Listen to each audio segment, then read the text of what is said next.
Today, we're going to completely demystify the stock market for you. Let's dive in. You hear about stocks constantly, but seriously, what are you actually buying when you click that button? Here's the deal. A stock is literal ownership.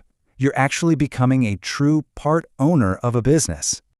Picture your favorite company as a giant chocolate cake. Buying a single share, that's just your slice. Why share the cake? Well, companies sell slices to raise cash for expansion, dodging those expensive bank loans. Let's look at Maya. She needs exactly 100 grand to open her dream sneaker store, Fresh Kicks. Jordan believes in her. He drops $10,000 for one of 10 shares, securing 10% ownership.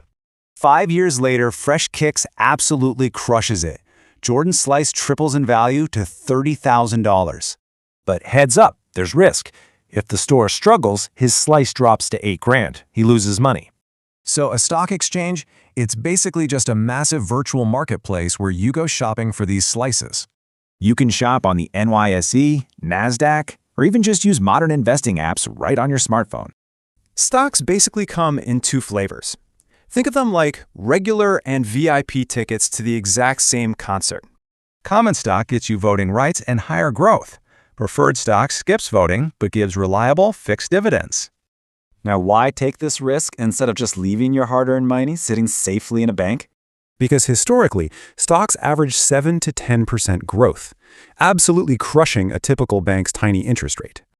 To protect against one company dropping, you gotta diversify. Seriously, don't put all your eggs in one basket. Ready? First, research companies you truly understand and believe in. Then, grab that first share to begin ownership. The power is literally in your hands right now. So, which company slice are you going to buy first?